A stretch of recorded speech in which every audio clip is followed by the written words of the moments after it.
श्री स्वामी समर्थ, जे स्वामी समर्थ. कसे आहात सर्वजण? निश्चित मजेत असाल, असेच मजेत राहा. पहा, आता नुकताच श्रावण महिना चालू होणार आहे आणि श्रावण महिन्यामध्ये आपण सर्वजणच महादेवाचीच म्हणजे श्रीहरी प्रभू शिवाची पूजा करत असतो आणि भगवान शिवाची पूजा हे सर्वजण अगदी मनोभावे करत असतात. अगदी लहानांपासून वृद्धांपर्यंत सर्वजण शिवाची पूजा करत असतात. परंतु शिवाची पूजा करताना आपल्याला ह्या काही गोष्टी आहेत ह्या माहिती असणे हे तितकंच गरजेचं आहे. फक्त उठायचं आणि शिवाची पूजा करायचं असं नाही, तर आपण काही या गोष्टी जाणून घेणंही तितकंच गरजेचं आहे. तर चला सुरुवात करूया. कोणत्या अशा गोष्टी आहेत की ज्या आपल्याला माहिती असणं गरजेचं आहे.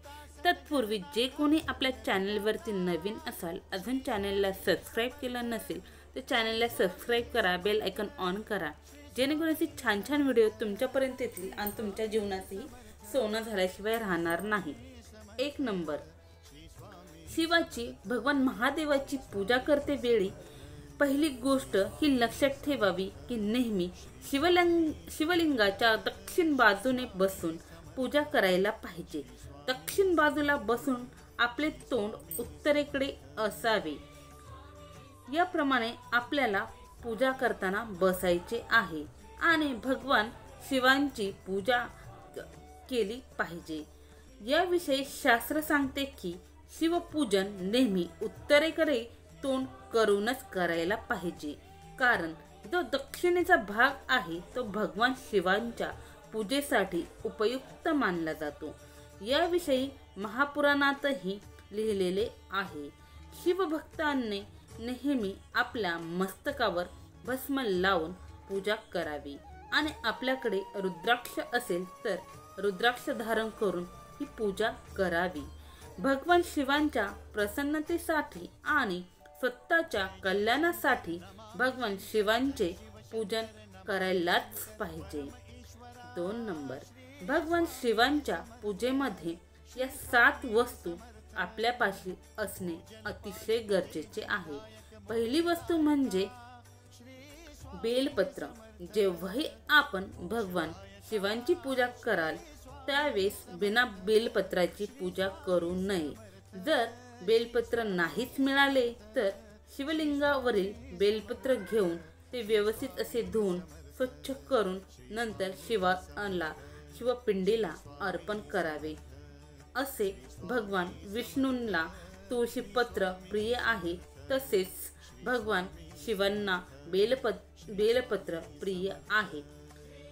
स्वर्णमालेचे एवढे महत्त्व नाही तेवढे महत्त्व भगवान शिवाला एक बेलपत्र अर्पण केल्याने आहे. त्यामुळे भगवान शिवाच्या पूजेमध्ये बेलपत्र असावे.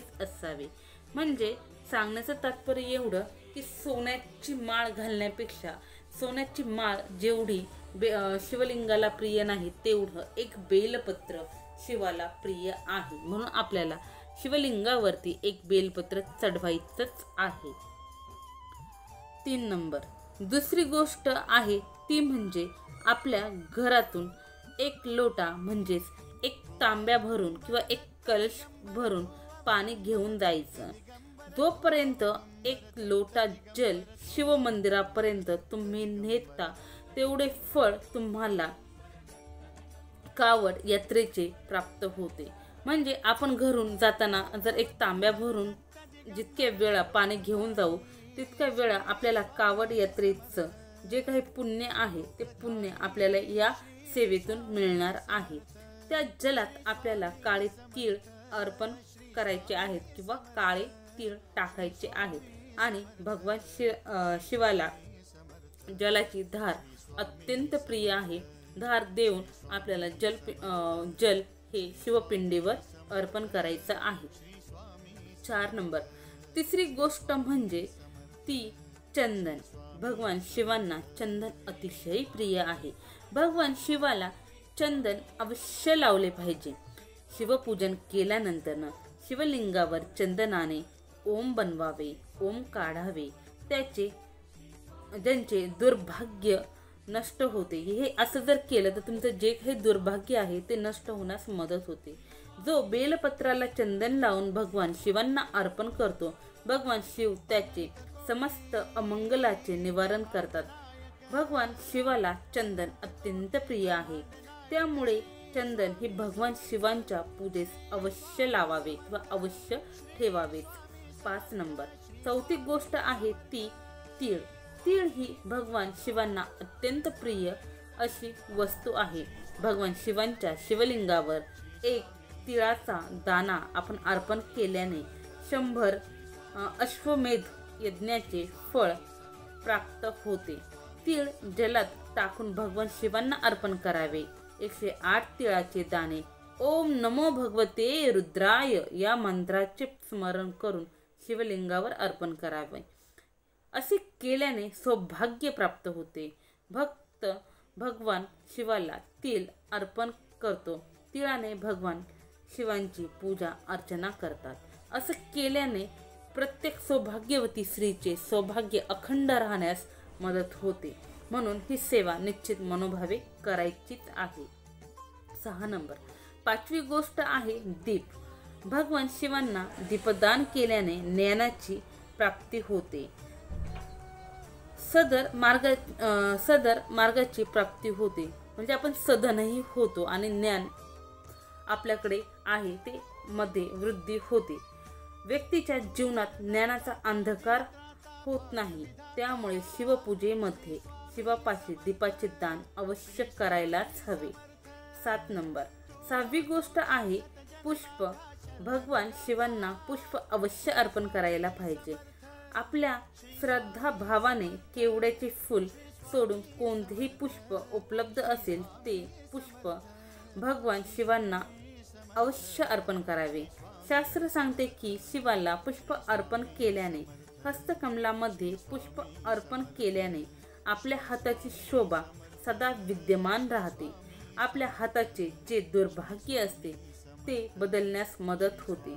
त्यामुळे भगवान शिवांना पुष्प अवश्य अर्पण केलेच पाहिजे. 8 नंबर, 7वी गोष्ट आहे नैवेद्य. भगवान शिवांच्या पूजेमध्ये नैवेद्याच्या रूपात आपण खीर अर्पण करावी. खीर घेऊन जाऊ शकत नसाल तर गूळ भगवान शिवांच्या पूजेमध्ये अवश्य अर्पण करावा. त्याचप्रमाणे 9वी गोष्ट जी आहे, 9वी गोष्ट जेव्हाही आपण भगवान शिवांची पूजा करतो तर उभे राहून भगवान शिवांचे पूजन कधीही करू नये. मांडी घालूनच उत्तरेकडे तोंड करूनच आपल्याला भगवान शिवांची पूजा करायची आहे.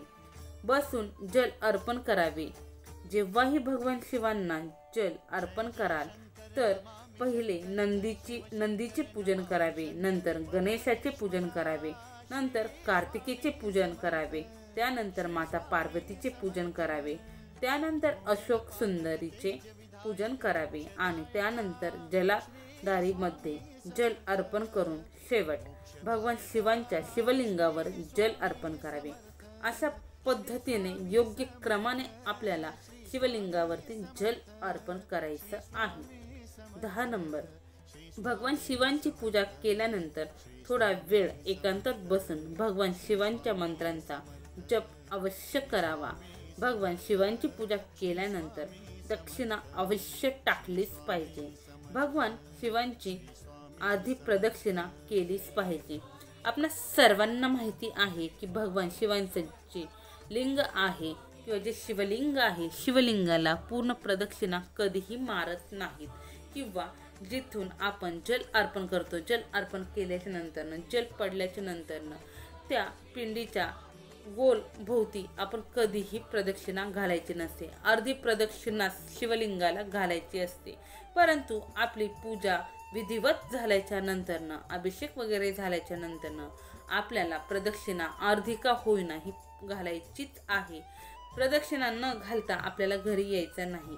हे झाल्याच्या नंतरनं तुम्ही जे चंदन घेऊन गेलेले आहात हे चंदन बेलपत्राला थोडंसं लावायचं आहे, पिंडीला शिवलिंगाला थोडंसं लावायचं आहे आणि तदनंतर बेलपत्राची जी गाठ आहे ती गाठ काढून तुम्हाला बेलपत्र शिवलिंगाला अर्पण करायचं आहे. असं केल्याने तुमच्या इच्छित मनोकामना पूर्ण होतात. आणि तुम्हाला इच्छित त्या सर्व गोष्टी प्राप्त होण्यास मदत होते. अगदी तुम्ही संतती प्राप्तीसाठी, विवाह जमण्यासाठी, त्याचप्रमाणे उद्योग व्यवसायामध्ये प्रगती मिळण्यासाठी, धन प्राप्तीसाठी, सौभाग्य प्राप्तीसाठी, अखंड सौभाग्यासाठी या उपायाचा निश्चित उपयोग करू शकता किंवा अवलंब करू शकता. त्याचप्रमाणे आपणा सर्वांना माहिती आहे की शिवलिंगाला शिवांना अतिशय प्रिय असतात ते तांदूळ घेऊन जाताना अख्खे तांदूळ घेऊन जावे. तुम्ही 108 तांदूळ घेऊन जरी महादेवाच्या पिंडीवरती ते 108 तांदूळ अर्पण केले तर ही तुमची इच्छा पूर्ती होण्यास खूप सारी मदत होते. त्याचप्रमाणे तुम्ही मूग सुद्धा महादेवाच्या पिंडीवरती अर्पण करू शकता. हेही इच्छा प्राप्तीसाठी अतिशय महत्त्वाचं असं एक साधन आहे. त्यानंतर जवस, आपण जवसही महादेवांच्या पिंडीवरती 108 जवसेचे दाणे किंवा 1 मूठ जरी जवस आपण महादेवांच्या पिंडीवरती अर्पण केली आणि आपली इच्छित अशी इच्छा व्यक्त केली तर ही ती पूर्ण होण्यास मदत होते.